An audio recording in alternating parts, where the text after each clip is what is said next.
तो हेलो, एक बार फिर स्वागत है आपका यूनिक आईएएस अकेडमी बाय गुलफाम राजी में। तो आज हिस्ट्री क्लास और हिस्ट्री क्लास में हम बौद्ध धर्म और जैन धर्म के बारे में पढ़ेंगे। यहाँ पर हमने 2 कॉलम बनाए हैं और इन कॉलम में कुछ ऐसी चीज़ें लिखी हैं जो आपको महात्मा बुद्ध के बारे में पता होनी चाहिए और महावीर स्वामी के बारे में पता होना चाहिए। जैसे जन्म कब हुआ, मृत्यु कब हुई, उनके पिता का नाम क्या था या उनकी पत्नी का और माता का नाम क्या था, कहाँ उनको ज्ञान मिला, किस तरह से ज्ञान मिला, कहाँ तपस्या की, किस गांव में किस नदी के किनारे उन्होंने तपस्या की। तो इन चीज़ों को याद करने में दिक्कत ये हो जाती है, कभी महावीर स्वामी चले जाते हैं महात्मा बुद्ध वाले कॉलम में और महात्मा बुद्ध चले जाते हैं हमारे दिमाग के महावीर स्वामी वाले कॉलम में। तो हमने कोशिश की है उन चीज़ों को एक साथ लिख करके ताकि बेहतर तरीके से आपको याद हो जाए। जैसे महात्मा बुद्ध का जन्म हुआ 563 बीसी में, महावीर स्वामी का जन्म हुआ 540 बीसी में। महात्मा बुद्ध का जन्म हुआ लुम्बिनी कपिल वस्तु नेपाल में और इनका जन्म हुआ वैशाली के कुंडग्राम में। ठीक है ना। अब महात्मा बुद्ध की मृत्यु होती है कुशीनारा में। अच्छा, महात्मा बुद्ध और महावीर स्वामी दोनों की मृत्यु मल्ल गणराज्य में हुई है या मल्ल महाजनपद में हुई है। आप लोग जानते हैं ना, महात्मा बुद्ध के समय में 16 महाजनपद, उन 16 महाजनपदों की लिस्ट किसमें मिलती है? अंगुत्तर निकाय में। तो उसी में से एक महाजनपद था मल्ल। तो मल्ल में ही दोनों की मृत्यु हुई है। महात्मा बुद्ध की मृत्यु हुई है कुशीनारा में और महावीर स्वामी की मृत्यु हुई है पावा में। अच्छा, एक मज़े की बात यह है कि यहाँ पर जो मल्ल के राजा है, राजा समस्तीपाल, उनके महल में महावीर स्वामी की मृत्यु हुई है और महात्मा बुद्ध की जो मृत्यु हुई है वो साल के जंगल में या साल वन में हुई है। समझ रहे ना? समझ गए? दरअसल इनके किसी शिष्य ने इन्हें आखिर में सूकर मद्दब दिया था, यानी कि सूअर का मांस दिया था, वो इन्होंने प्रेम बस खा लिया था, उसको ठुकरा नहीं पाए थे। उसके बाद इन्हें अतिसार हो गया था। तो अतिसार होने के बाद साल वन में ये विश्राम कर रहे थे, तो वहीं पर इनकी मृत्यु हो गई थी। ठीक है ना। खैर, तो इनकी मृत्यु, इनका जन्म 563 बीसी में और मृत्यु 483 बीसी में, 80 वर्ष की उम्र में। और महावीर स्वामी का जन्म 540 बीसी और मृत्यु 468 बीसी में हुई है। ठीक है ना। आप लोगों के पास कॉपी पेन है तो इसको आप जल्दी से लिखते रहिए। महात्मा बुद्ध की माता का नाम है महामाया, कोली वंश की थी और इनकी माता का नाम है त्रिशला। इनकी माता का नाम त्रिशला और एक नाम इनका और मिलता है विदेहत्ता, त्रिशला या विदेहत्ता। ये महावीर स्वामी की जो माता थी ये वैशाली की लिच्छवी राजकुमारी थी। ठीक है ना। दोनों ही राजा खानदान के थे और दोनों ही क्षत्रिय थे, दोनों ही राजघराने से संबंधित थे और दोनों ही क्षत्रिय थे। अब महात्मा बुद्ध के पिता शुद्धोधन शाक्य गण के मुखिया थे, क्षत्रिय थे और इनके पिता का नाम था सिद्धार्थ। अच्छा, यहाँ पर देखो कंफ्यूज होगा, महात्मा बुद्ध का बचपन का नाम था सिद्धार्थ और महावीर स्वामी के जो पिता हैं उनका नाम भी था सिद्धार्थ। अच्छा, इनके जो पिता थे वो वज्जी संघ के सदस्य थे। आपने सुना होगा ना, 16 महाजनपदों में से एक संघ होता था जिसे कहते थे वज्जी संघ। वो 8 गणों का योग था। तो उसी वज्जी संघ के एक मेंबर थे महावीर स्वामी के पिता सिद्धार्थ। अच्छा, महावीर स्वामी के जो पिता थे वो जात्रक कुल के थे और क्षत्रिय थे और ये क्या थे? शुद्धोधन गढ़ के थे और क्षत्रिय थे। ठीक है। इनकी 2 संतानें हैं, राहुल नहीं, इनकी एकमात्र, महात्मा बुद्ध की एकमात्र संतान राहुल, महावीर स्वामी की भी एकमात्र संतान अणुजा या प्रदर्शनी। महावीर स्वामी की पुत्री थी और महात्मा बुद्ध के पुत्र थे राहुल। महावीर स्वामी की जो पुत्री हैं उनका नाम अणुजा और उनका टाइटल या एक नाम मिलता है उनका प्रियदर्शनी। ठीक है। अच्छा, महात्मा बुद्ध की पत्नी का नाम, अब यहाँ पर भी देखो आपको कन्फ्यूजन होगा फ्यूचर में, इनकी पत्नी का नाम यशोधरा है और इनकी पत्नी का नाम है यशोदा। ध्यान रखना, यहाँ पर बहुत ही कन्फ्यूजन होता है।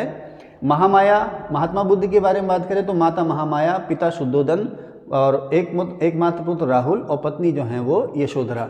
इनके पिता जो हैं सिद्धार्थ और इनके पिता सिद्धार्थ, माता त्रिशला या विदेहत्ता, पत्नी यशोदा।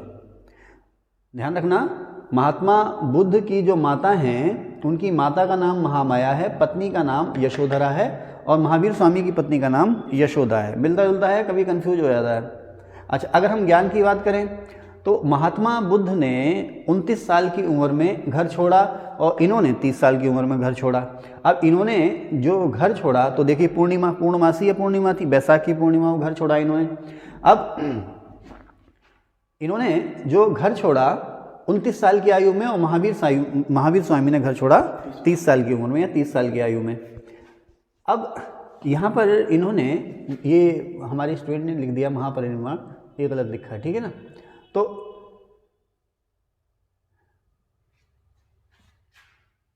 ये यहाँ पर लिखा है ज्ञान, ये गलत लिख दिया है, ज्ञान नहीं मिला इनको, इन्होंने गृह त्याग किया है।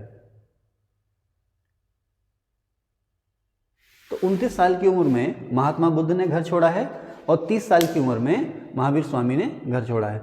तो महात्मा बुद्ध ने जो घर छोड़ा है उस घटना को क्या कहते हैं बौद्ध धर्म में? महाविनिष्क्रमण, है ना, उस घटना को कहते हैं महाविनिष्क्रमण। तो जो इन्होंने घर छोड़ा है, गृह त्याग है, इसे आप कह सकते हो महाविनिष्क्रमण। ठीक है। अब महात्मा बुद्ध जो हैं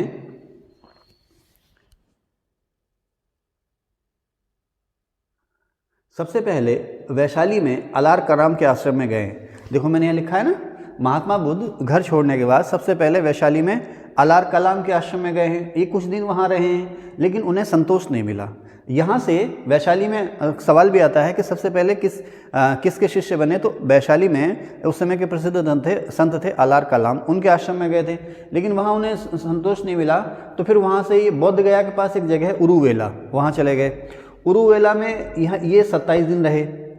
यहाँ पर इन्होंने 27 दिन तपस्या की। यहीं पर इन्हें इनके 5 साथी मिले, उन्होंने भी इनके साथ तप किया, लेकिन उन्हें वहाँ भी संतोष नहीं मिला। उसके बाद ये बोध गया आ गए। देखिए पहले कहाँ है? अलार कलाम आश्रम, उसके बाद उरुवेला, जो कि बोध गया में नहीं है, बोध गया के पास है, बोध गया के पास उरुवेला में आ गए हैं। उसके बाद फिर 27 दिन के बाद फिर बोध गया में आ गए। अब बोध गया में इन्होंने पीपल के पेड़ के नीचे बैठ करके जो है कि अपना ध्यान लगाना शुरू कर दिया है, तपस्या शुरू कर दी है या ध्यान शुरू कर दिया। तो बोध गया में पीपल के पेड़ के नीचे ही 6 वर्ष तक बैठे रहे लगातार, भूखे प्यासे, लगातार 6 वर्ष तक बैठे रहे। अब उस 6 वर्ष के बाद देखिए 29 साल की उम्र में इन्होंने घर छोड़ा और 6 वर्ष ये एक पीपल के पेड़ के नीचे बैठे रहे। तो 35 साल की उम्र में वही वैशाख पूर्णिमा के दिन इन्हें ज्ञान की प्राप्ति हुई। ठीक है ना। और महात्मा बुद्ध को जो ज्ञान मिला उसको बौद्ध धर्म में क्या कहते हैं आप बताओ सक्सेना जी? संबोधि। देखिए घर छोड़ा उसे क्या कहते हैं? महाविनिष्क्रमण। और जो ज्ञान की प्राप्ति हो गई है उसे कहते हैं संबोधि। ओके, तो अब मैंने यहाँ पे लिखा भी है संबोधि, है ना। अब यहाँ से ये जाते हैं ऋषिपत्तनम। अच्छा, इसका नाम ऋषिपत्तनम नहीं है, ऋषिपत्तन है। ठीक है ना, इसका नाम ऋषिपत्तनम नहीं है, ऋषिपत्तन है। यहाँ से ये ऋषिपत्तन जाते हैं, जो कि कहाँ पर है? सारनाथ में ऋषिपत्तन जाते हैं। वहाँ पर वही जो 5 साथी ब्राह्मण थे जो इन्हें छोड़ गए थे 6 साल पहले, फिर से वही मिले हैं और इन 5 ब्राह्मणों को इन्होंने अपना पहला उपदेश दिया है। महात्मा बुद्ध, अब देखिए कितनी दिलचस्प चीज़ें हैं कि घर छोड़ दिया 29 साल की उम्र में, पहले वैशाली गए अलार कलाम के आश्रम में, फिर उरुवेला चले गए बोध गया के पास, यहाँ 27 दिन रहे। 27 दिन याद करने की ज़रूरत नहीं है, लेकिन इतना पता होना चाहिए कि उरुवेला गए, उसके बाद फिर बोध गया गए। यहाँ पर 6 साल में इन्होंने तपस्या की, फिर इनको ज्ञान मिला है।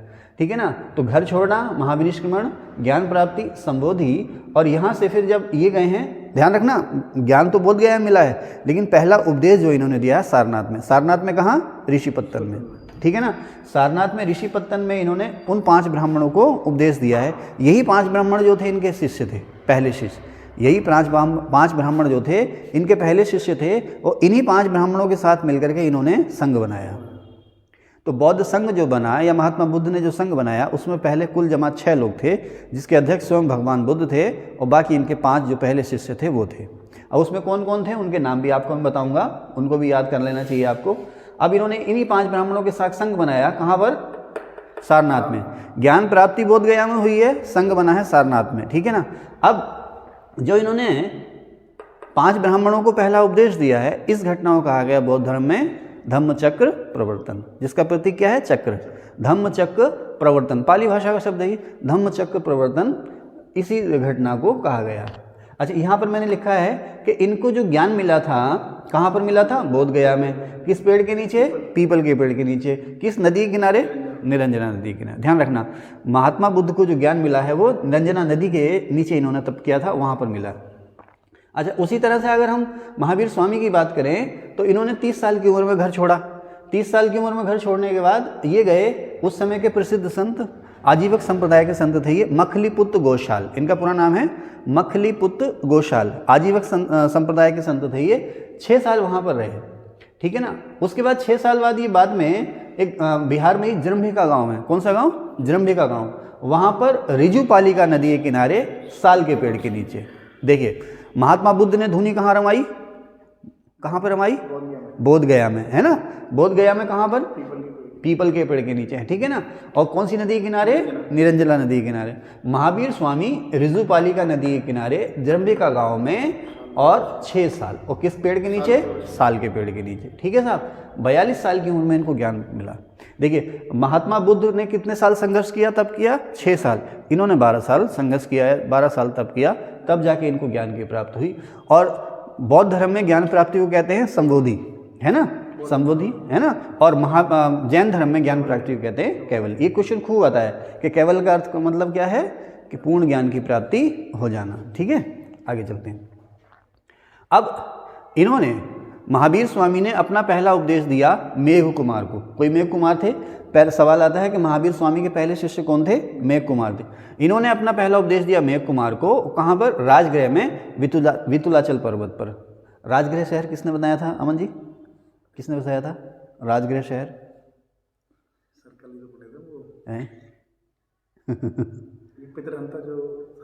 अजातशत्रु, उदयन, बिंबिसार। बिंबिसार ने बनाया। हर्यक वंश का जो फाउंडर था, हर्यक वंश का फाउंडर बिंबिसार था। बिंबिसार ने ही जो है, आपकी फिंगर में क्या हो? ये बचपन में देखी, मैंने आज पहली बार देखी। कई लोगों ने देखी है, कई लोगों को नोटिस नहीं हुआ। हाँ, आज पहली बार देखा मैंने। चलिए खैर, ठीक है, पहली बार ध्यान दिया। तो राजगृह किसने बसाया था? हर्यक वंश के फाउंडर बिंबिसार ने, उसे अपनी राजधानी बनाया था, ठीक है ना। तो वही वाला राजगृह है ये। तो इनको ज्ञान कहाँ मिला? राजगृह में, ठीक है ना। ये गृह गलत लिखा है, राजगृह ऐसे लिखा जाएगा। तो इनको जो ज्ञान मिला राजगृह में मिला, और इनको ज्ञान कहाँ मिला? बोध गया में, ठीक है। अच्छा, अब अगर जो लोग हम लोगों से जुड़े हुए हैं, मैं आपको बता दूं कि ये क्रैश कोर्स क्लास है। इसकी डिटेल जो है मैं यूपीएससी मेंस के लिए जब आपको पढ़ाऊंगा तो उसमें बताऊंगा। फिलहाल ये क्रैश कोर्स क्लास है। अच्छा, आप ये बताओ, महात्मा बुद्ध के पहले संरक्षक कौन थे? बिंबिसार। महात्मा बुद्ध के पहले संरक्षक थे बिंबिसार, और महावीर स्वामी के पहले संरक्षक थे उदयन। बिंबिसार का बेटा अजातशत्रु, अजातशत्रु का बेटा उदयन। तो उदयन जो था, उदयन पहला राजा था जिसने जैन धर्म को संरक्षण दिया था, महावीर स्वामी को संरक्षण दिया था। बिंबिसार पहला राजा था जिसने महात्मा बुद्ध को या बौद्ध धर्म को संरक्षण दिया था, ठीक है। अच्छा, चलिए अब जैसे ये लिखा मैंने, महात्मा बुद्ध ने सबसे ज़्यादा जो उपदेश दिए हैं श्रावस्ती में दिए हैं। उस समय कौशल महाजनपद की राजधानी थी श्रावस्ती। इन्होंने सबसे ज़्यादा जो उपदेश दिए हैं कहाँ पर? श्रावस्ती में दिए हैं। महावीर स्वामी ने भी सबसे ज़्यादा उपदेश यहीं पर दिए हैं। श्रावस्ती जो है बौद्ध धर्म और जैन धर्म दोनों का ही तीर्थ है। महावीर स्वामी और महात्मा बुद्ध दोनों ने ही सबसे ज़्यादा उपदेश जो दिए हैं श्रावस्ती में। महात्मा बुद्ध ने श्रावस्ती में ही, अकेले श्रावस्ती में ही अपने जीवन के 21 साल बिताए थे, ठीक है। अब महावीर स्वामी ने, महात्मा बुद्ध ने, ये देखिए मैंने महात्मा बुद्ध की बात कर रहा हूँ मैं यहाँ पर। महात्मा बुद्ध ने अपना जो अंतिम उपदेश दिया है वो दिया है कुशीनगर में सुबुद्ध को।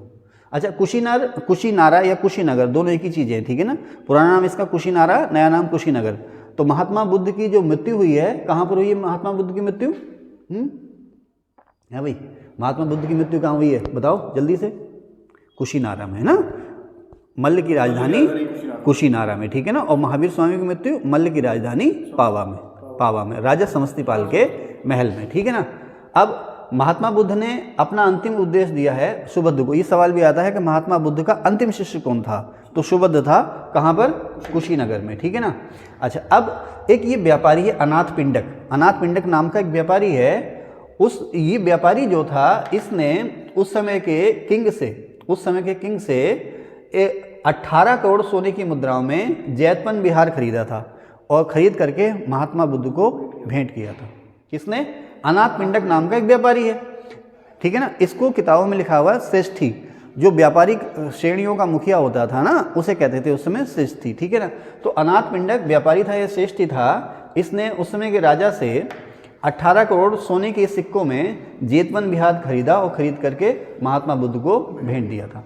अच्छा, उसी समय का एक राजा था प्रसेनजित एक राजा था। उसने, प्रसेनजित जो था वो महात्मा बुद्ध के असर से परिवार सहित ही बौद्ध धर्म में कन्वर्ट हो गया था। तो जब वो बौद्ध धर्म में कन्वर्ट हुआ था अपने परिवार के साथ, तो उसने बौद्ध संघ को या महात्मा बुद्ध को गिफ्ट में दिया था क्या? पूर्णाराम बिहार। तो देखो, जेतवन बिहार अनाथ पिंडक ने दिया, पूर्णाराम बिहार जो है वो प्रसेनजित ने दिया, और बेलूबन और जेतवन बिहार जो थे, बेलूबन और जेतवन बिहार नहीं, बेलूबन बिहार जो है वो महात्मा बुद्ध के लिए बिंबिसार ने बनाया था, ठीक है। आगे चलते हैं। ये पावा में महात्मा बुद्ध का शिष्य बने थे और यही मैंने लिखा अभी जो कहानी बताई, पावा में इन्होंने सूकर मद्दव यानी कि सूअर का मांस खाया था, उसके बाद अतिसार हो गया था, पावा से ये कुशीनगर चले गए जहाँ पर इनका देहांत हो गया था। ठीक है ना। अब प्रथम संरक्षक जो थे महात्मा बुद्ध के बिंबिसार थे, इसके अलावा अजातशत्रु, प्रसेनजित ने भी महात्मा बुद्ध को संरक्षण दिया। अब एक है उदायन और एक है उदयन। तो अजातशत्रु का बेटा है उदायन और जो उदयन है वो अलग है। तो वत्स का राजा था उदयन, उसने महात्मा बुद्ध के लिए घोषिताराम विहार बनाया था। कहाँ पर? कौशाम्बी में। एक्चुअली वत्स की राजधानी थी कौशाम्बी, वत्स का राजा था उदयन। तो इस उदयन ने महात्मा बुद्ध के लिए कौशाम्बी में घोषिताराम विहार बनवाया था। सुजाता ये एक सैनिक की बेटी थी, 13-14 साल की किशोरी थी सुजाता नाम की, आसपास के सैनिक की बेटी थी। इसी ने 6 साल बाद जब महात्मा बुद्ध ने तपस्या अपनी तोड़ी थी, तपस्या समाप्त की थी, तो खीर खिला करके उनका उपवास तोड़ा था। किसने? सुजाता ने। ठीक है ना। आगे चलें। अब महात्मा बुद्ध के जो सबसे प्रिय शिष्य थे वो कौन थे? आनंद। सवाल आता है कि महात्मा बुद्ध के सबसे प्रिय शिष्य कौन है? आनंद। और दूसरे सबसे प्रिय शिष्य कौन है? उपाली। ठीक है, आनंद और उपाली। अच्छा, गौतमी कौन है? गौतमी कौन है? महात्मा बुद्ध की माता कौन है? महामाया। गौतमी जो है महामाया की बहन थी, अर्थात महात्मा बुद्ध की मौसी थी। महात्मा बुद्ध जो थे बौद्ध संघ में स्त्रियों को प्रवेश देना नहीं चाहते थे। ठीक है ना, वो स्त्रियों को प्रवेश नहीं देना चाहते थे संघ में। लेकिन आनंद के बहुत कहने पर या आनंद की रिक्वेस्ट पर उन्होंने कहा ठीक है भाई, स्त्रियों को भी बौद्ध संघ में प्रवेश दिया जाएगा। अच्छा, एक मैंने कहीं पढ़ा भी था, उन्होंने कहा था कि भाई आनंद, मैं तुम्हारे कहने पर स्त्रियों को संघ में प्रवेश तो दे रहा हूँ, लेकिन एक दिन इसी वजह से संघ जो है वो नष्ट हो जाएगा, ऐसा कहा गया था।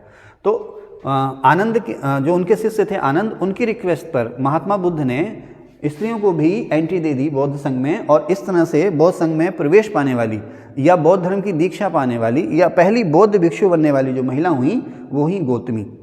ये गौतमी जो थी स्वयं महात्मा बुद्ध की धाय माँ थी। इन्होंने ही पाला था, क्योंकि महात्मा बुद्ध की मृत्यु के कुछ ही दिन बाद, 13 या 14 दिन बाद, उनकी माता जो थी वो स्वर्ग सिधार गई थी। तो इनका जो लालन पालन किया था वो गौतमी, इनकी मौसी ने किया था। तो इसमें पहली जो महिला थी वो गौतमी थी, दूसरी यशोधरा, तीसरी नंदा थी, चौथी क्षेमा थी। क्षेमा जो थी मैंने लिखा भी है, वाइफ ऑफ बिंबिसार। पहली जो इसमें थी गौतमी, दूसरी यशोधरा। यशोधरा कौन हुई? स्वयं उनकी पत्नी, है ना, उनकी पत्नी यशोधरा। तीसरी थी नंदा, गौतमी की पुत्री, इसका मतलब इनकी मौसेरी बहन। ठीक है ना। चौथी क्षेमा। क्षेमा कौन थी? बिंबिसार की वाइफ थी। पांचवी थी आम्रपाली। अच्छा, आम्रपाली के बारे में कई बार आया है। ये वैशाली की नगर वधू थी, मतलब ये जो थी गणिका थी। ठीक है ना, गणिका थी। उस समय गणिकाओं को भी सम्मान की नज़र से देखा जाता था। तो नगर वधू थी हैं। नगर वधू कुछ होता था, अब इतना समय नहीं मेरे पास बताने में, फिर कभी बताऊंगा नगर वधू क्या होता था। ये जैसे आप ऐसे समझ लें, जैसे आजकल सुनी जाती है ना मिस वर्ल्ड, मिस यूनिवर्स या मिस मुंबई, मिस ये ना, तो ये गणिकाओं में आपस में एक कंपटीशन होता था कि इसमें सबसे सुंदरी कौन थी, तो उसको नगर वधू कहा जाता था। तो वैशाली नगर की नगर वधू थी आम्रपाली। ठीक है ना। इन्होंने महात्मा बुद्ध के व्यक्तित्व से बहुत प्रभावित हुई और इन्होंने अपना संन्यास ले लिया। इन्होंने अपना जो राजसी ठाट बाट थे वो छोड़ दिया और संन्यास ले लिया। और संन्यास लेने के बाद एक आमों का बाग, बहुत बड़ा बाग रहा होगा, तभी इतिहास में दर्ज हो गया है। आमों का बाग जो था, आम्र वाटिका उसे कहेंगे, वो बौद्ध संघ को दान दिया था। किसने? आम्रपाली में। क्वेश्चन को आएगा कि इसमें से कौन थी जो वैशाली के नगर वधू थी और महात्मा बुद्ध के प्रभाव से उसने संन्यास ले लिया था और बौद्ध भिक्षुणी बन गई थी? आम्रपाली। चंद्रगुप्त मौर्य का पौत्र था संप्रति। ठीक है ना। जिस तरह से अशोक ने महात्मा बुद्ध, जिस तरह से अशोक ने बौद्ध धर्म को बढ़ावा दिया, उसी तरह से उसके पौत्र या पोते संप्रति ने जैन धर्म को बढ़ावा दिया था। यानी कि अशोक का पौत्र संप्रति, बादशाह संप्रति जो था वो जैन धर्म का फॉलोअर था। ठीक है ना। कलिंग का एक राजा हुआ खारवेल, उसने जैन धर्म को संरक्षण दिया है। ठीक है ना। अच्छा, महात्मा बुद्ध का चचेरा भाई था देवदत्त, इसने महात्मा बुद्ध पर 3 बार हमला किया है। ये खुद बौद्ध संघ का मुखिया बनना चाहता था। ठीक है ना। अभी एक और आएगा कि जैन संघ में सबसे पहले बगावत किसने की? जामाली ने। ये महावीर स्वामी का दामाद था, ये जैन संघ का अध्यक्ष बनना चाह रहा था। खैर, ये शायद इतना तो कभी आया नहीं है, लेकिन मैंने लिख दिया। देवदत्त जो था महात्मा बुद्ध का चचेरा भाई था और इसने महात्मा बुद्ध पर 3 बार हमला किया था। अब यहाँ पर आ गए थे। महाविनिष्क्रमण क्या है? वो घटना जब महात्मा बुद्ध ने घर छोड़ दिया। धम्मचक्र प्रवर्तन, पहला उपदेश दिया। संबोधि, ज्ञान प्राप्ति। निर्वाण, मृत्यु और महापरिनिर्वाण, जब उनको मोक्ष की प्राप्ति हो गई। निर्वाण का अर्थ क्या है? मृत्यु, और महापरिनिर्वाण का अर्थ क्या है, जब उनको मोक्ष की प्राप्ति हो गई। ठीक है ना। अच्छा, बौद्ध धर्म में कुछ प्रतीक भी हैं, यानी कि सिंबल भी हैं, जैसे हाथी महात्मा बुद्ध के गर्भ में आने का प्रतीक है। उनकी माता ने एक सपना देखा कि कोई हाथी जो है उनके गर्भ में आ रहा है और प्रविष्ट हो रहा है, तो हाथी जो है महात्मा बुद्ध के गर्भ में आने का प्रतीक है। उनके जन्म के दो प्रतीक हैं, कमल का फूल और दूसरा वृषभ यानी कि सांड। सांड या वृषभ या कमल जो है उनके जन्म का प्रतीक है। घोड़ा उनके घर छोड़ने का प्रतीक है, घोड़ा घर छोड़ने का प्रतीक है। पीपल का जो पेड़ है वो ज्ञान प्राप्ति का या बोधिसत्व, बोधिसत्व माने ज्ञान प्राप्ति, है ना, वो ज्ञान प्राप्ति या बोधिसत्व का प्रतीक है। मृत्यु और उनके स्तूप जो हैं, स्तूप जो हैं, मैं लिख दूँ, स्तूप जो हैं वो उनकी मृत्यु का प्रतीक हैं, और उनके पैरों के निशान, पद चिन्ह जिसे कहते हैं, वो महापरिनिर्वाण यानी कि मोक्ष का प्रतीक है। ठीक है। अब उनके घोड़े का नाम था कंटक या कंथक। घोड़ा जो था उनका महात्मा बुद्ध का, जिस पर बैठकर वो घर छोड़ गया था उन्होंने, उसका नाम था कंटक या कंथक। उनके रथ के एक सारथी भी थे जिनका नाम था छंदक। इनके न कई नाम मिलते हैं, छंदक, चाण या चन्ना। अच्छा, जब ये पहली बार महल से बाहर निकले कपिलवस्तु में सैर करने के लिए, तो सवाल ये भी आया था कि बाहर निकल के इन्होंने क्या क्या देखा। हम लोग जब कक्षा 6, 7 या 8 में पढ़ते तो ये कथा भी हमने सुनी है कि उन्होंने एक बूढ़ा आदमी देखा, एक बीमार आदमी भी देखा, एक शव यात्रा भी देखी उन्होंने, और लास्ट में एक सन्यासी भी देखा। अच्छा, जो सन्यासी जो था वो मस्त था, झूम रहा था, नाच रहा था और गा रहा था। बाकी उन्होंने देखा, अच्छा, उनको पता ही नहीं था कि जो ये सुंदर काया है हमारी, इसका हुआ क्या, इससे बचाने की उनको कोशिश की गई थी, क्योंकि उनका जब जन्म हुआ था तो ज्योतिषियों ने भविष्यवाणी कर दी थी कि या तो एक बहुत बड़ा प्रतापी राजा होगा ये बालक, या सन्यासी होगा। तो उनके पिता चाहते थे कि सन्यासी ना हो, तो इसके लिए उनके महल में सुख दुख की पूरी व्यवस्था की गई थी और उनको बाहर की दुनिया से अलग रखा गया था। लेकिन एक दिन वो घूमने निकल गए तो उन्होंने बूढ़ा जर्जर आदमी देखा, एक बीमार आदमी देखा, एक फिर देखा मौत भी देखी।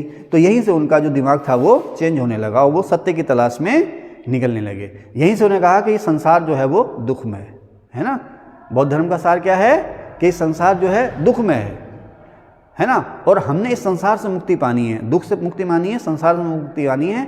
और महापरिनिर्वाण क्या है, मोक्ष क्या है कि जब साहब हम आवागमन, यानी कि हम मरेंगे फिर पुनर्जन्म होगा, फिर मरेंगे फिर पुनर्जन्म होगा। इस संसार में आने का मतलब ही दुख भोगना है, और परमात्मा में मिल जाने का मतलब सुख, निजात, मुक्ति मिल जाना, मोक्ष मिल जाना, उसी को हम कहते हैं महापरिनिर्वाण। तो महापरिनिर्वाण का या मोक्ष का साधन क्या हो, उसी के लिए उन्होंने अपने सिद्धांत दिए, जिनको हम क्या कहते हैं, अष्टांगिक मार्ग। ठीक है, अभी उसकी बात आया करेंगे। अब आगे चलते हैं। अब जामाली जो थे महावीर, अब ये सब इसमें होच पोच हो गया है तो मैं बोलता जाऊंगा, ध्यान रखना। जामाली जो थे महावीर स्वामी के दामाद थे, ठीक है ना, और ये इन्होंने संघ का अध्यक्ष बनने की चाह में महावीर स्वामी के खिलाफ बगावत की थी। ठीक है, आनंद गोतमीय में आपको बता चुका। अच्छा, सुत्त पिटक किसने लिखा है, सुत्त पिटक किसने लिखा है, आनंद ने लिखा है ना। सुत्त पिटक जो है बौद्ध धर्म में सबसे पवित्र ग्रंथ माना जाता है। बौद्ध धर्म का सबसे पवित्र ग्रंथ, सबसे बड़ा ग्रंथ जो है वो सुत्त पिटक है, आनंद ने लिखा है। और इसमें महात्मा बुद्ध ने, जैसे साखी शबदरमेनी है ना, कबीरदास की जो उनके दोहे हैं उनका संकलन है, उसी तरह से सुत्त पिटक जो है महात्मा बुद्ध की शिक्षाओं का सार है या उनकी शिक्षाओं का संग्रह है। सार ना कह करके कलेक्शन है, क्योंकि आनंद प्राय उनके साथ रहते थे तो वो जो भी लोगों से बातचीत करते थे और उनको सब पता है। तो उनकी मृत्यु के बाद आनंद ने उनकी जो भी शिक्षाएं हैं उनका कलेक्शन किया और इसमें सुत्त पिटक में लिख दिया। अच्छा, आनंद जो हैं, ये आपको पता ही होगा सुत्त पिटक का कलेक्शन कब हुआ है, पहली बौद्ध संगति में। पहली बौद्ध संगति किसके समय हुई थी, अजातशत्रु के समय में। ठीक है ना, जैसे ही महात्मा बुद्ध की मृत्यु हुई है उसके कुछ ही दिन बाद उसी वर्ष अजातशत्रु ने संगति कराई थी, बौद्ध संगति, जिसके अध्यक्ष थे आनंद। उस संगति के अध्यक्ष भी आनंद थे और इसमें उन्होंने सुत्त पिटक को दुनिया के सामने रखा है। बौद्ध धर्म में सबसे पवित्र ग्रंथ ये माना जाता है। ठीक है साहब। दूसरा है विनय पिटक। विनय पिटक लिखा है जो उपाली ने लिखा है, ये दूसरे प्रिय शिष्य थे उनके। अब बौद्ध संघ में अनुशासन बनाए रखने के लिए या भिक्षुओं को अपने जीवन में क्या करना है क्या नहीं करना है ना, विनय के नियम, आचार के नियम या आचरण के नियम, वही जो हैं विनय पिटक में है ना, समझ रहे ना। जैसे ये जो आप देख रहे हैं ना विनय पिटक, ये बौद्ध भिक्षुओं के लिए आचरण के नियम है, बौद्ध भिक्षुओं के लिए आचरण के नियम है ये, जो किस में लिखे गए? विनय पिटक में। विनय पिटक किसने लिखा है? उपाली ने, ठीक है ना। अच्छा, तो मैंने लिखा है उपाली सेकंड विनय। उपाली सेकंड विनय का मतलब क्या है? विनय पिटक जो है वो दूसरा महत्वपूर्ण ग्रंथ है और दूसरे महत्वपूर्ण शिष्य उपाली ने इसको लिखा है, ठीक है ना। आगे चलें।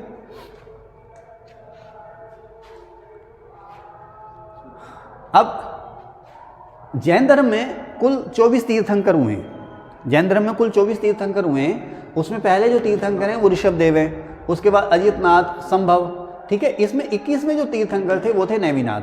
आपको इनको भले ही आप याद ना करें, अजितनाथ और संभव को, लेकिन आप ये याद रखें कि इसमें पहले तीर्थंकर थे ऋषभदेव और 21वें तीर्थंकर थे नेमिनाथ, ठीक है ना। 23वें तीर्थंकर थे पार्श्व। पार्श्व जो थे 23 में वो पहले ऐतिहासिक तीर्थंकर है। ऐतिहासिक का मतलब जिनके बारे में कुछ लिखित सामग्री प्राप्त होती है, ठीक है ना। और 24 में और अंतिम जो तीर्थंकर हैं वो महावीर स्वामी है। देखा ना, सवाल आता है कि जैन धर्म के पहले तीर्थंकर कौन हुआ? जो हम इंसानों को इस संसार के भवसागर से पार करा दे, इस दुख से पार करा दे, हमें मोक्ष दिला दे, वो है तीर्थंकर। तो पहले ऋषभदेव 23 में और पहले ऐतिहासिक, और जैन धर्म के प्रवर्तक पार्श्वनाथ। 23 में पहले ऐतिहासिक और जैन धर्म के प्रवर्तक पार्श्वनाथ, और 24 में और अंतिम और जैन धर्म के वास्तविक प्रवर्तक वो हैं महावीर स्वामी, ठीक है ना। अच्छा, अब ऋषभदेव जो हैं, जो जैन धर्म के पहले तीर्थंकर हैं, ऋषभदेव जैन धर्म के पहले तीर्थंकर, इनका जन्म कहाँ हुआ था? अयोध्या में। इनका जन्म अयोध्या में हुआ था, इक्ष्वाकु भूमि। इसका मतलब क्या है कि अयोध्या में इस समय इक्ष्वाकु वंश के जो क्षत्रिय थे उनका राज था, ठीक है ना। अयोध्या में इस समय इक्ष्वाकु वंश के क्षत्रियों का राज था, ठीक है। और इनका जन्म कहाँ हुआ? अयोध्या में हुआ। ये फाउंडर थे, पहले तीर्थंकर थे, ठीक है ना। जैन धर्म के पहले तीर्थंकर थे। फाउंडर तो नहीं थे ये, लेकिन जैन धर्म के ही पहले तीर्थंकर थे। जैन धर्म के संस्थापक कहे जाते, ध्यान रखना, पार्श्व, जो कि 23वें तीर्थंकर थे, ठीक है ना। अब इनकी मृत्यु किसकी? ऋषभदेव की। कैलाश पर्वत, वही आदि कैलाश मानसरोवर वाला, इनकी मृत्यु जो हुई थी 58वें पे हुई। 58वें चोटी रही होगी, कैलाश पर्वत है उसी की एक चोटी 58 है। वहाँ पर इन्होंने अपने आखिरी समय में तप किया था, जैसे चंद्रगुप्त मौर्य ने चंद्रगिरी पहाड़ी पर अपने आखिरी समय में तप किया था, वहाँ पर उसकी मृत्यु हुई थी। इनकी मृत्यु हुई थी कैलाश पर्वत पर 58वें में, ठीक है ना। पार्श्वनाथ 23वें तीर्थंकर थे, अभी बताया मैंने, पहले ऐतिहासिक तीर्थंकर थे, ठीक है। जैन धर्म के ये संस्थापक भी थे, वास्तविक नहीं, संस्थापक थे। जैन धर्म के वास्तविक संस्थापक महावीर स्वामी हैं। जैन धर्म के ये संस्थापक थे। Son of Kashi king Ashvasena, यानी कि काशी नरेश अश्वसेन के ये पुत्र थे, ठीक है। काशी के राजा पार्श्व जो हैं, देखिए महावीर स्वामी किसके बेटे हैं? महावीर स्वामी वज्जी संघ के सदस्य सिद्धार्थ के बेटे हैं, ठीक है ना। और महात्मा बुद्ध किसके पुत्र हैं? शुद्धोधन के पुत्र हैं। और पार्श्व किसके पुत्र हैं? पार्श्व किसके पुत्र हैं? काशी नरेश अश्वसेन के। ये बहुत कन्फ्यूजन हो जाता है, ध्यान रख लेना, ठीक है ना। इनकी माँ थी वामा और पत्नी थी प्रभावती। ये मैंने फार्मूला बना रखा है, पा वामावती। पार्श्वनाथ, वामा इनकी पत्नी, और सॉरी वामा इनकी माँ और पत्नी इनकी प्रभावती, ठीक है। पार्श्वनाथ ने भी 30 साल की उम्र में घर छोड़ दिया था, और इन्होंने भी, यानी कि महावीर स्वामी ने भी 30 साल की उम्र में घर छोड़ दिया था। इन्होंने जो तप किया था वो शमेध पर्वत पर किया था। शमेध शिखर या शमेध पर्वत पर इन्होंने तप किया था, और 84 दिन में इन्हें कैवल्य मिला था, यानी कि इनको ज्ञान कितने दिन मिला था? 84 डेज में। अब पार्श्वनाथ के जो अनुयायी थे या फॉलोअर थे वो कहलाते थे निर्ग्रंथ, ठीक है ना। ओके, अभी ये दिगंबर, भद्रबाहु और निर्वस्त्र क्या है ये भी बताऊंगा मैं आपको, ठीक है ना। जो निर्ग्रंथ जो थे वो किसके फॉलोअर थे? पार्श्वनाथ के, ठीक है ना, निर्ग्रंथ। ओके, अभी इसके बारे में अभी बाद में बात करूंगा, ठीक है। अच्छा, अब ये जो कहानी यहाँ पे शुरू हो रही है 4वीं शताब्दी ईसा पूर्व में, यानी कि चंद्रगुप्त मौर्य के समय में मगध में अकाल पड़ा। अब उस अकाल से राहत के लिए चंद्रगुप्त मौर्य ने बहुत सारे उपाय किए, और उसके बाद स्वयं चंद्रगुप्त मौर्य जो है मगध छोड़ करके कहाँ गया था? कर्नाटक में श्रवणबेलगोला के पास चंद्रगिरी पहाड़ी पर वो आ गया था। वहाँ पर उसने तपस्या की थी, और तपस्या के बाद उसने अन्न जन छोड़ दिया था। जैन परंपरा के अनुसार संलेखन किया था, संलेखन के बाद उसकी मृत्यु हो गई थी, ठीक है ना। अब इसके साथ कौन आए थे? भद्रबाहु। इसके साथ भद्रबाहु आए थे। अब वो आए लेकिन वापस फिर चले गए, इसकी मृत्यु के बाद वो वापस चले गए। लेकिन जब वापस गए तो वहाँ पर दूसरे थे स्थूलबाहु। देखिए उस समय के प्रसिद्ध जैन संत थे स्थूलबाहु और भद्रबाहु। तो भद्रबाहु आगे चंद्रगुप्त मौर्य के साथ, जब वापस गए तो वहाँ पर जो पासा था पलट चुका था। स्थूलबाहु और उनके जो फॉलोअर थे उन्होंने इनका विरोध किया। तो यहाँ पर जैन धर्म दो हिस्सों में बट गया, एक हिस्सा चला गया स्थूलबाहु के साथ और दूसरा हिस्सा चला गया भद्रबाहु के साथ। ठीक है ना साहब। अब जो भद्रबाहु के साथ थे वो कहलाए दिगंबर। वो क्या कहलाए? दिगंबर। अच्छा, जो दिगंबर संत थे यही कहलाए दक्षिणी संत या दक्षिणी जैन। भद्रबाहु जो कर्नाटक आए थे, दक्षिण भारत में आए, इनके जो फॉलोअर थे वो कहलाए बाद में दिगंबर। और जो स्थूलबाहु थे जो वहीं रह गए थे उनके फॉलोअर कराए श्वेतांबर। ध्यान रखना, उनको श्वेतांबर क्यों कहते हैं? सफ़ेद रंग के कपड़े पहनते थे। तो जो स्थूलबाहु थे जो मगध में ही रहे उनके फॉलोअर कहलाए श्वेतांबर। जो दक्षिण चले गए थे वापस लौट के आए भद्रबाहु, उनके जो फॉलोअर थे वो कहलाए दिगंबर, और दिगंबरों को ही हम कहते हैं दक्षिणी जैन। अच्छा, स्थिर होता ना एक सब एक ही जगह पर रहने वाला, स्थिर यानी कि एक ही जगह पर रहने वाला, इसी से मिलता जुलता शब्द है स्थूल। तो यानी कि जो एक ही जगह पर रहे, मगध में ही रहे, वो थे स्थूलबाहु। स्थूलबाहु के फॉलोअर श्वेतांबर, और दा से दक्षिण और दा से दिगंबर। तो दिगंबर हो गए दक्षिणी जैन यानी कि भद्रबाहु वाले। अब इनको दिगंबर क्यों रहते हैं? ये आसमान को ही अपना वस्त्र मानते हैं और नग्न रहते थे। नग्न क्यों रहते थे? यानी कि त्याग में भरोसा रखते थे, यानी कि इतने त्यागी हैं कि शरीर पर वस्त्र भी धारण नहीं करते। त्याग किस लिए? त्याग इसलिए कि तृष्णा पैदा ना हो, है ना, लोभ लालच लगाव पैदा ना हो। भाई हम कुछ संपत्ति हायर कर लेते हैं ना तो हमें लालच होता है। यहाँ तक कि कोई पेट पाल लेते हैं, कुत्ता बिल्ली पालते हैं, उससे भी लोभ हो जाता। तो कभी कभी उसके चक्कर में हम घर नहीं छोड़ पाते, और कुछ बेहतर पाना बनना है तो घर तो छोड़ना ही पड़ेगा ना। तो ये त्याग में भरोसा करते थे। इतना त्याग था कि वस्त्र भी नहीं पहनते थे, इसीलिए इनको दिगंबर कहा जाता था। ठीक है साहब, आगे चले। तो यही सारी चीज़ें मैंने लिखी हैं। श्वेतांबर स्थूलबाहु थे, वस्त्र पहनते थे श्वेतांबर, और मूर्ति पूजा करते थे। और दिगंबर जो थे वो मूर्ति पूजा नहीं करते थे। श्वेतांबर जो थे, श्वेतांबर मूर्ति पूजक भी थे, वस्त्र भी पहनते थे। ये जो थे परिवर्तनवादी भी थे, आधुनिक भी थे, महावीर स्वामी को भगवान की तरह पूजते थे मूर्तियाँ बनाकर। दिगंबर जो हैं भगवान महावीर स्वामी को ही मानते हैं लेकिन मूर्ति पूजा में भरोसा नहीं करते थे। ठीक है साहब। अब स्थूलबाहु मगध में ही रहे वगैरह। सुधर्मन जो हुए, देखो महावीर स्वामी के खिलाफ बगावत किसने करी? जमाली ने। क्या बनना चाह रहा था वो? जैन संघ का अध्यक्ष बनना चाह रहा था। लेकिन महावीर स्वामी के बाद अगले अध्यक्ष कौन बने? सुधर्मन बने। ठीक है ना, अगले अध्यक्ष बने। ठीक है। अच्छा, ये वाली जो बातें हैं ये सब इसकी हैं, श्रवणबेलगोला कर्नाटक की, इसकी बातें हैं। ठीक है ना। बाहुबली कौन हुए? बाहुबली वही हुए भगवान गोमतेश्वर। भगवान गोमतेश्वर या बाहुबली, जहाँ पर चंद्रगुप्त मौर्य ने तपस्या की थी। अच्छा, पार्श्वनाथ ने जैन धर्म के 4 सिद्धांत दिए, जिन्हें जैन धर्म के 4 महाव्रत या 4 अणुव्रत कहते हैं, जिसमें क्या था? अहिंसा, सत्य, अपरिग्रह और अस्तेय। अस्तेय का मतलब क्या है? चोरी ना करना। और अपरिग्रह का मतलब है ज़रूरत से ज़्यादा इकट्ठा ना करना, जितनी ज़रूरत है उतना इकट्ठा करना, ज़रूरत से ज़्यादा इकट्ठा ना करना। तो 4 महाव्रत या 4 अणुव्रत जोड़े थे पार्श्वनाथ ने जैन धर्म के, अहिंसा, सत्य, अपरिग्रह और अस्तेय। 5वां महाव्रत ब्रह्मचर्य, यानी कि सदा ब्रह्मचर्य व्रत का पालन करना, वो किसका था? महावीर स्वामी का। 5वां, ये सवाल खूब आता है कि 4 किसने जोड़े और 5वां किसने जोड़ा? 5वां ब्रह्मचर्य जो जोड़ा महावीर स्वामी ने जोड़ा। जैन धर्म सबसे ज़्यादा बल देता है अहिंसा पर।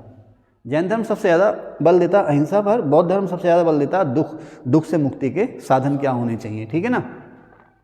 अच्छा, जैन धर्म के मुख्य समर्थक थे केशी और उदाइन। ठीक है ना, बिंबिसार का पुत्र उदाइन। जैन ग्रंथों की जो भाषा है वो है अर्धमागधी। सवाल खूब आता है कि जैन ग्रंथ किस भाषा में लिखे गए? अर्धमागधी भाषा में लिखे गए। सारे के सारे जैन लिटरेचर को, जैसे 4 वेद है ना, 4 वेद हैं जिन्हें संहिता कहा जाता है, तो उसी तरह से जैन लिटरेचर जो है उसे कहा जाता है आगम। सारे के सारे जैन लिटरेचर को कहा जाता है आगम। ठीक है। बौद्ध धर्म के ग्रंथ किस में है? पाली भाषा में। जैन धर्म के ग्रंथ है अर्धमागधी भाषा में और बौद्ध धर्म के ग्रंथ हैं पाली भाषा में। अच्छा, त्रिपिटक क्या है? सुत्त पिटक, विनय पिटक और अधिधम्म पिटक। किससे? बौद्ध धर्म से।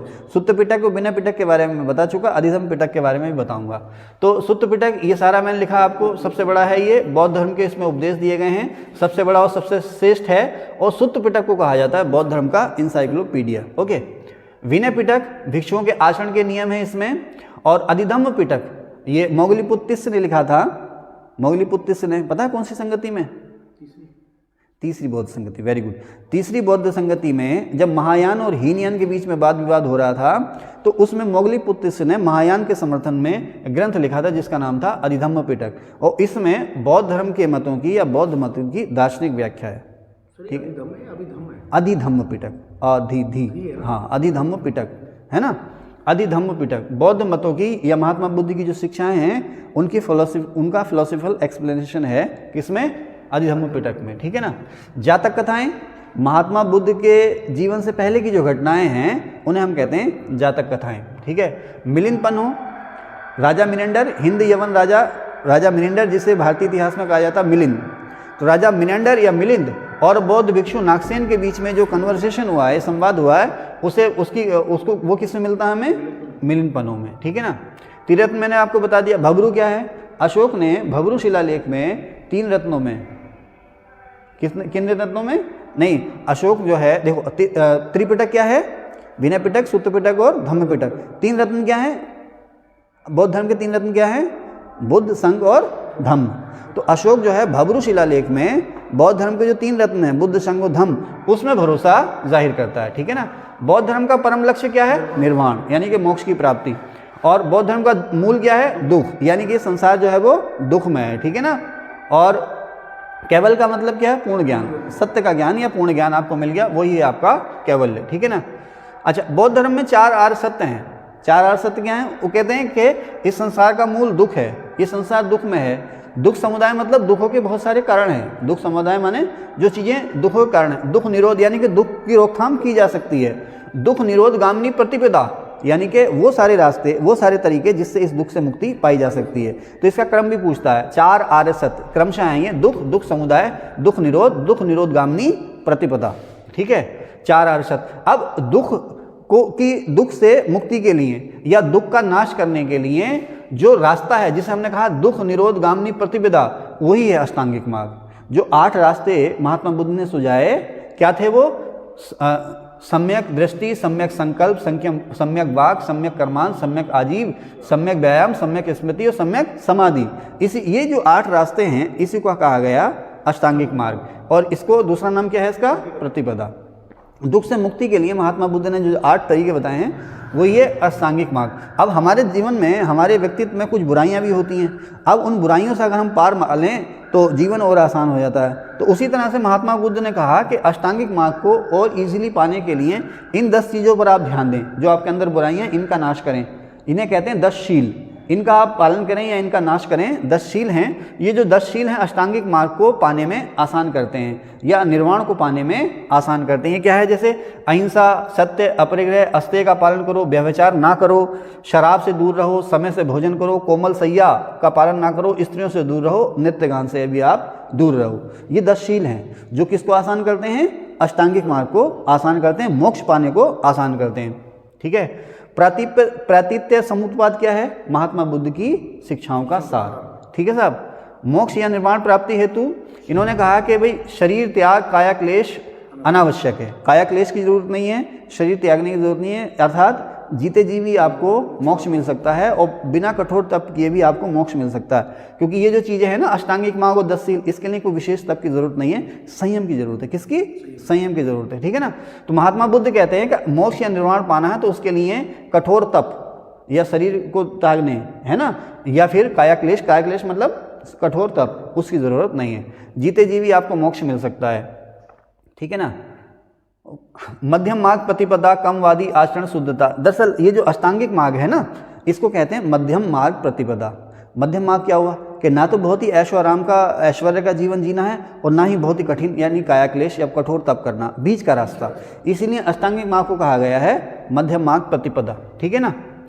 अच्छा, ये कर्म पर जोर देते थे। ऐसा नहीं कि संन्यास ले लो, काम मत करो ना, काम धाम करो। कर्मवादी थे ये सबसे ज़्यादा जोर किस पे देते थे, आपका जो आचरण है, आपका जो कैरेक्टर है, उसकी पवित्रता पर ये जोर देते थे। ठीक है ना।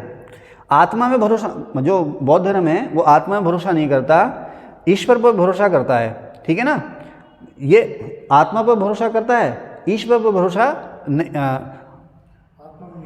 मैं यहाँ पे गलत बोल गया।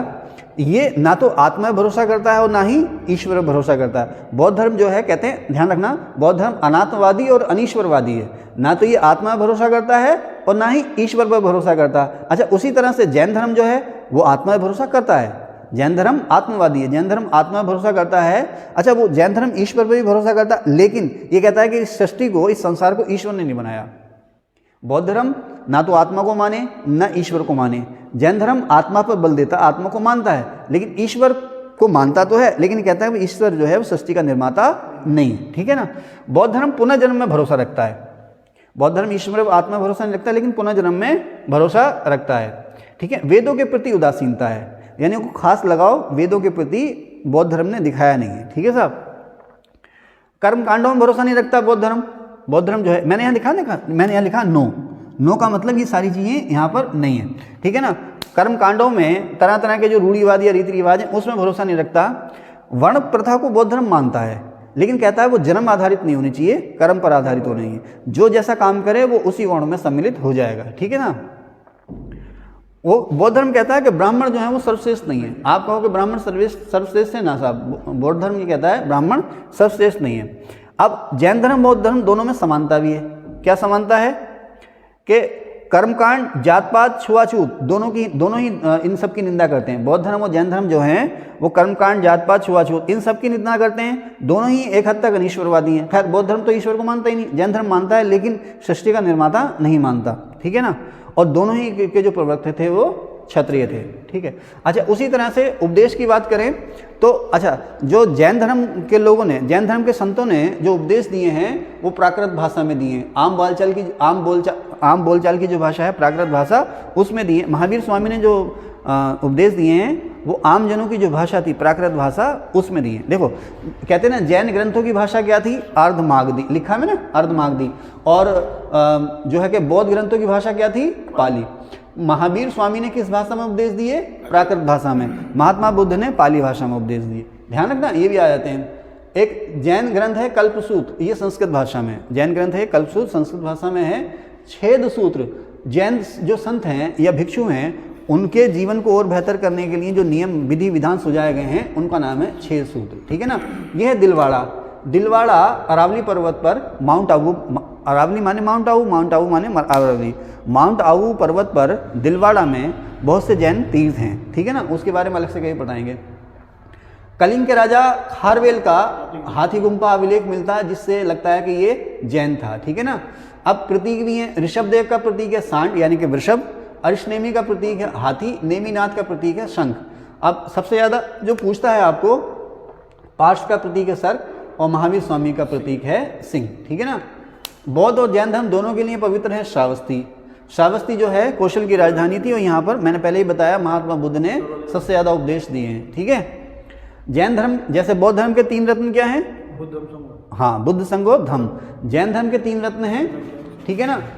सम्यक श्रद्धा, सम्यक ज्ञान और सम्यक आचरण। श्रद्धा माने विश्वास, ज्ञान माने सत्य का ज्ञान और सम्यक आचरण माने विरक्ति। विरक्ति का मतलब सुख दुख में हमेशा एक से।